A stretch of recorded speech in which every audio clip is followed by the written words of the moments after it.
14h30 tout pile de retour dans LCI Midi. Bienvenue si vous nous rejoignez. On est toujours en compagnie de Morgane Ferrari, Christian Maigrelis, Jacques Duplessis et Général François Chauvency. Et puis dans un instant, on sera en direct avec Valérie Niquet, spécialiste de l'Asie, parce qu'on s'interroge maintenant sur Kim Jong-un. À quoi joue-t-il, le dirigeant nord-coréen?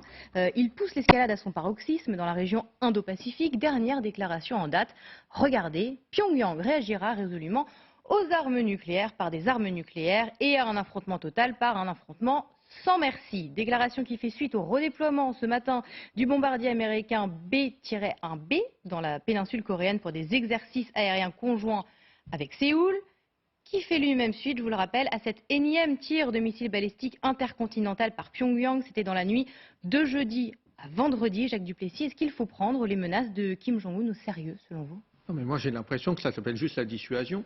C'est-à-dire, j'ai l'impression que le président Macron, il faut dire la même chose. Si on nous attaque avec des armes nucléaires, la dissuasion française... Mais là, on parle quand même d'un 7e essai nucléaire qui aurait lieu, qui serait en Corée du Nord dans les semaines à venir. On a fait un paquet d'essais nucléaires, nous aussi. Non, ce que je veux dire, c'est le principe de la dissuasion. Mais officiellement, la Corée du Nord n'a pas l'arme atomique.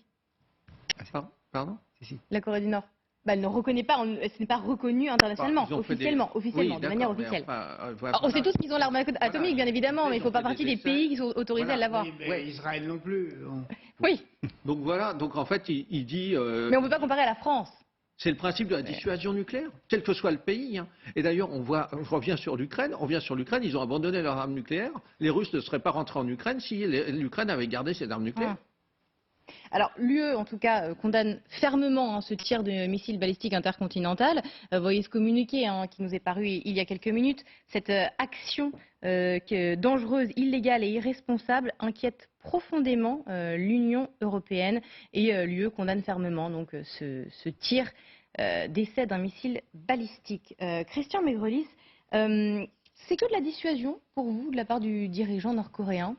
La déclaration, c'est la dissuasion. Si je suis attaqué par l'arme nucléaire, je réponds par l'arme nucléaire. Mais le président Macron dira la même chose. C'est le principe de la dissuasion, ça. Alors, on est en direct avec Valérie Niquet, responsable du pôle Asie à la Fondation pour la recherche stratégique, auteur de Le dossier chinois, portrait d'un pays au bord de l'abîme, aux éditions Le Cherche Midi. Merci beaucoup d'avoir accepté notre invitation dans LCI Midi. On a rappelé cette dernière déclaration de Kim Jong-un qui nous dit Pyongyang réagira aux armes nucléaires par des armes nucléaires, à un affrontement total par un affrontement sans merci. Selon vous, est-ce qu'il faut s'inquiéter? Est-ce qu'il faut prendre ces menaces du dirigeant nord-coréen au sérieux? Ou bien est-ce que, comme le disent nos invités en plateau, est-ce que c'est seulement de la dissuasion, Valérie Niquet? En fait, ce que veut le dirigeant nord-coréen, c'est qu'on reconnaisse que la Corée est une puissance nucléaire. C'est à la fois, évidemment, il y a une dimension dissuasive. Il veut faire peur. Il veut montrer que si on l'attaquait, il pourrait éventuellement utiliser ses capacités balistiques et nucléaires. Mais c'est également pour sa propre population.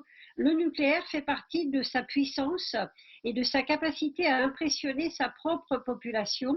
Et c'est un des succès, entre guillemets, avec beaucoup de guillemets, évidemment, du régime nord-coréen qui n'en connaît pas beaucoup. Donc c'est tout ça pour lui, le nucléaire. Et c'est la raison pour laquelle c'est devenu, entre guillemets, constitutionnel, c'est-à-dire qu'il ne peut pas, il ne veut pas, bien entendu, mais il ne peut pas non plus abandonner cette capacité nucléaire qui n'est pas reconnue internationalement, mais dont il a démontré qu'elle existait. Ceci dit, pour compléter, si le dirigeant nord-coréen voulait, s'amusait ou espérait pouvoir menacer de frapper par exemple le territoire ou de la Corée du Sud ou du Japon et même pourquoi pas des États-Unis avec ses missiles, on ne sait pas encore si vraiment il est capable de le faire ou pas, mais en tout cas s'il le menaçait, il faut se rendre compte que la dissuasion ça existe aussi de l'autre côté et qu'il s'exposerait à des ripostes telles que la Corée du Nord n'existerait plus. Et l'objectif de la Corée du Nord c'est de se maintenir et surtout que pour le régime et lui-même, Kim Jong-un, de se maintenir au pouvoir. Donc il n'a évidemment pas du tout l'intention de s'en servir.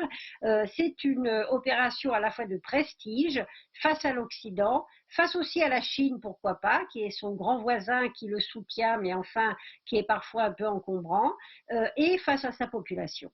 Donc si je vous comprends bien, il ne faut pas s'inquiéter, mais qui peut raisonner encore aujourd'hui la Corée du Nord? Est-ce que la Chine, par exemple, a de l'influence sur son voisin nord-coréen? Alors la Chine aurait les moyens, si elle le souhaitait, d'exercer des fortes pressions, puisque s'il n'y avait pas les autorisations chinoises, rien ne passerait, aucune circulation terrestre ne passerait en direction de la Corée du Nord, et beaucoup de produits de première nécessité, encore aujourd'hui, viennent de Chine.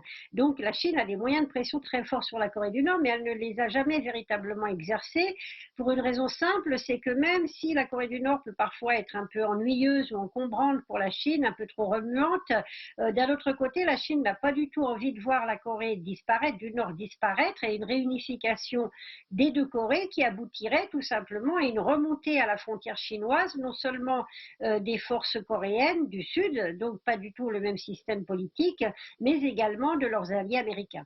Restez avec nous, Valérie Niquet, une réaction de Morgane Ferrari. Alors oui, moi j'irais quand même un petit peu plus loin que la dissuasion qui a été abordée tout à l'heure, parce que pour moi c'est un petit peu comme l'histoire du missile polonais. Là on est un petit peu aux confins de l'article 4 du traité, c'est-à-dire toujours ces menaces hybrides. Est-ce que ce ne sont pas des éléments perturbateurs à côté et finalement qui vont mélanger un petit peu le périmètre entre guerre et paix, entre acteurs étatiques. Comme vous êtes juriste, j'en profite, mais est-ce qu'on peut peut-être rappeler pour nos téléspectateurs l'article 4 qui est quand même différent de l'article 5? Oui, alors il pourrait effectivement voilà, il s'enchaîne bien d'ailleurs sur l'article 5.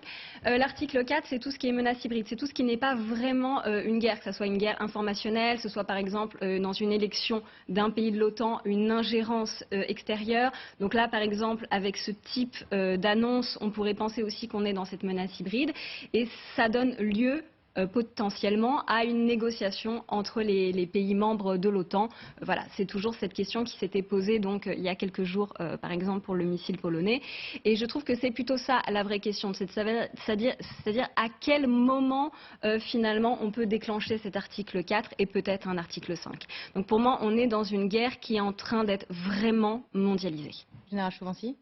Oui, je ne sais pas si on peut totalement rapprocher ce qui se passe en Europe de ce qui se passe en Corée du Nord.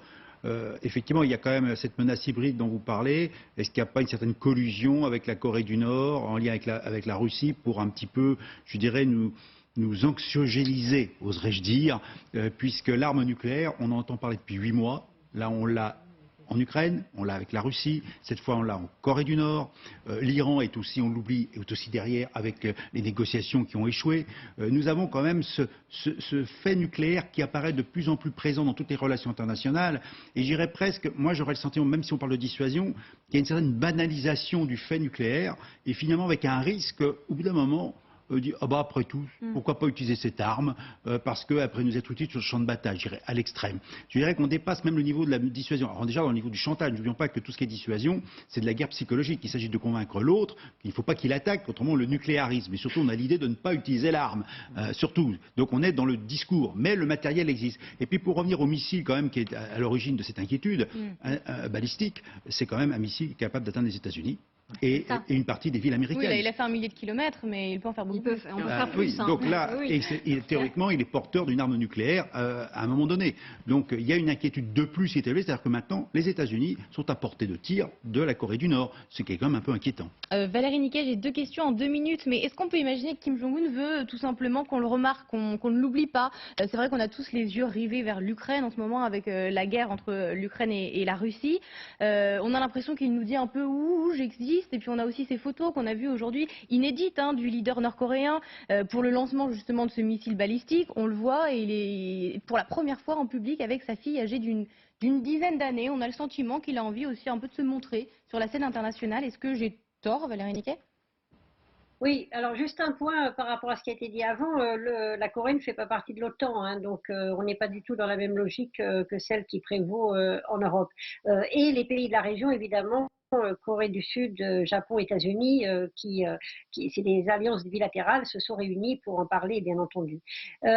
Oui, bien sûr que Kim Jong-un veut exister, mais je suis assez d'accord avec le fait que il y a peut-être, on n'en sait rien, mais la Corée du Nord est le seul pays véritablement significatif qui a soutenu la Russie dans sa guerre contre l'Ukraine. Elle est plus en pointe que la Chine, par exemple, qui s'était abstenue dans les résolutions de l'ONU, et par ailleurs la Corée du Nord fournit des munitions. à la Russie. Donc pourquoi ne pas imaginer un peu plus loin l'idée que, effectivement, pour détourner un peu l'attention, des États-Unis, par exemple, qui sont très impliqués en Europe avec cette guerre en Ukraine, un peu plus vers l'Asie, eh bien, de multiplier, c'est ce qu'il fait depuis déjà plusieurs semaines, hein, des essais de missiles. Il en a fait beaucoup plus en quelques jours au cours des années précédentes. Donc, on voit qu'il y a une volonté, effectivement, de rappeler l'existence de la Corée du Nord, et surtout après aussi quasiment plus de 2 ans de silence en raison du Covid. Est-ce que dans le même temps, Valérie Niquet, Kim Jong-un profite aussi de la guerre en Ukraine? Le fait que les Occidentaux aient les yeux rivés sur l'Ukraine, la Russie, ça réduit de facto l'attention qu'il porte aussi à l'espace Indo-Pacifique. Et de ce point de vue-là, la Corée du Nord peut remercier la Russie et faire un peu ce qui bon lui semble dans son espace. Oui, mais enfin, la Corée du Nord a toujours fait ce qui bon lui semblait, hein. Il y a eu des sanctions qui ont été votées, mais de moins en moins avec la Chine, par exemple. Donc, on voit que ça a eu des effets relativement peu importants sur la Corée du Nord, et je ne suis pas certaine que la Corée du Nord s'interdirait quoi que ce soit. En revanche, je ne pense pas non plus qu'elle aille au-delà de ces démonstrations de force, notamment balistiques. On voit que les capacités nord-coréennes se sont considérablement développées, même si on ne sait pas encore s'ils sont capables d'assembler une tête nucléaire suffisamment miniaturisée à un missile, ce qui est une grosse différence, quelque chose d'assez un saut en avant qui est très important entre faire un essai nucléaire et pouvoir l'assembler sur un missile. Ça n'est pas exactement la même chose. Mais de toute manière, même si la Corée du Nord avait l'idée folle de tenter de frapper le territoire américain avec un missile et encore plus nucléaire, encore une fois, le résultat serait l'effacement de la Corée du Nord. C'est ainsi que la dissuasion fonctionne. Merci beaucoup Valérie Niquet d'avoir accepté notre invitation dans LCI Midi. Merci surtout pour votre expertise. Je voudrais vous montrer une image qui vient de nous parvenir. C'est le Premier ministre anglais, Rishi Sunak, qui vient d'effectuer sa toute première visite à Kiev. Sous la neige, hein, ce sont les premières neiges. Regardez, il est accueilli par son homologue ukrainien, Volodymyr Zelensky, aux portes du palais présidentiel. Et les voici qui montent les marches. Zelensky qui a annoncé Londres, je cite, Londres-Kiev, les plus puissants alliés. Christian Maigrelis, il prend bien la suite de Boris Johnson, hein, qui avait été un allié très puissant, c'est vrai, de Kiev, avec 3 visites dans la capitale depuis l'invasion de la Russie en Ukraine.